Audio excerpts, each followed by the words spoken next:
Do you fancy a quickie?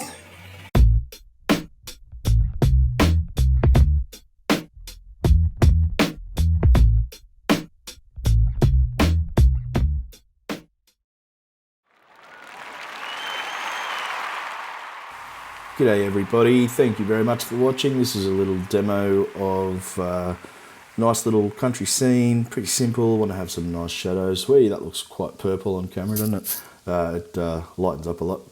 So it's got lots of water, lots of paint, big brush, just get into it nice and thin, nice and light wash, and going into the greens. Greens are tricky, keep them subdued if you can, always bearing in mind that the end result I want a lot of strong shadows, so really try not to go too dark with the underneath washes here. Turquoise is always mix nice greens. Got to, kill them off and dirty them up a bit, but they seem to be quite nice. Just going straight through here. Thanks very much for watching and subscribing and liking, and if you haven't subscribed already, please do click the little bell so you get a notification when I put something on, because it's it's always going to be really good content. A couple of directional lines here. This is just a compositional trick just to kind of get the eye wandering through the picture, and just to mess up the foreground a bit, because we don't want it to be the foreground's a bit of a star of the show in this picture, with all the shadow play and things like that goes on at the end. I've kept the old hair drying stuff in here because you need to know when they're drying and all that sort of stuff, and when it's when you've got to let it dry. And there's a nice little blob of water or something that's gotten in the sky there on the right. Awesome, good stuff. Doesn't matter. Just drying it off. Had a great workshop in Adelaide last weekend. Thank you very much for having me. If anyone's watching, it's a beautiful place and you're a lucky mob to have that facility there. It's great. This distant hill's not in the reference picture, which I've showed you before, but I'm just putting it in there just to create a bit of extra distance and softness. It's quite subtle in the end. Got to dry that off because I want to do the building and we don't want any furring out. We want that not to be nice and sharp. I've just left the white of the roof on the building too. That'll be a nice highlight. I've had some feedback about the music beds underneath my other videos, and I kind of tend to agree. It kind of distracts, and they're hard to mix. It's hard to mix when you always feel like it's quiet enough, and then all of a sudden it's just not. It just has a bit of a funny feel to it. So I'm just gonna give them a miss for a little bit to see if I can make them a bit nicer. But thank you for that feedback. Any of that sort of stuff that you can give me, it's great. I love it. Now just scratching a few little bits out there. While the paper's still a bit damp, we're just going in with that little shadows under the eaves and things. That's what they're called, aren't they? Eaves? Yeah, something like that. Just with the trees, I'm just painting them with sort of clean water, just the trunk bit, because I want to get some volume in the trunks, and this is just a nice way to do it. If you've got trees in the foreground or something that you want to make a bit of a deal of, just get a nice bit of volume. Here's a trick. Don't do too much in the way of branches at this stage. Get your foliage going for you first. So the foliage is going to come in now with a dodgy old brush.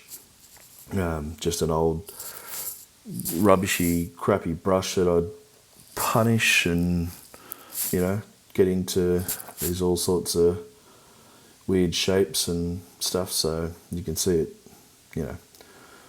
very bad. However, does nice foliage because you get some uneven marks. And here's another top tip. Whenever you're doing your foliage and stuff like this, I'll just say the word foliage again, shall I? Whenever you do your foliage like this, keep more light coming through than you may think. It just looks better when you can see through it, a fair bit. Even if you reference what you're looking at might be a bit more solid, just keep the light in. That's good. Now just going in with some couple of figures here. Now these figures aren't in the reference photo at all, but I just wanted a couple of figures to be, just add a bit of interest and a little bit more movement to the picture. And see how I've kept them sort of simple. Look, this guy accidentally looked like he's mowing the lawn or something, but I don't know. But could be whippersnippering, I don't know. But excuse me. But yeah, it looks pretty funny. Just a bit of interest. I don't know. It's a bit easy to whack figures into everything all the time, but sometimes with things like this, where it's a fairly static sort of scene, I feel that it adds to it and it leads the eye in a bit more as well. Drying off, very important. I think we're going into the shadows next, and we're almost done. With your shadow mixture, mix up a lot of it. So it's fairly green underneath there, so I'm going a bit warmer in the shadow colour just to counteract that yin and yang and all that push and pull, all that sort of stuff. Now I'm going to mix up a lot, and I'm using a dagger brush, like a sword brush. It's long and quite soft, and you don't really have too much control over it, which is sort of good for this. Always make sure you keep a lot of light shining through. You're kind of similar to your trees in effect. Keep a lot of light shining through, and like the shadows themselves, and that'll give you that dappled light feel going on there as well. Just warming things up, bit of burnt sienna and stuff in here and there. And I think, I'm not sure whether I filmed this, but I do strengthen the trunks of the main, or the two trees in the middle a bit later on. I dried it off, dark shape here, dark overhanging foliage to push everything back and give it a nice bit of depth.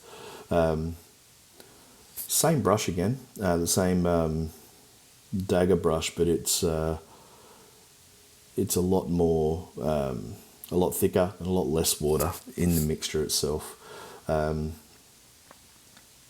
it's all right. I think it's going okay at this point. You can see it's pushing everything back, doing its job, so you've got nice tonally. If you were to change this to a black and white picture, which it almost is really, you should be right. Now, putting a couple of fence posts in,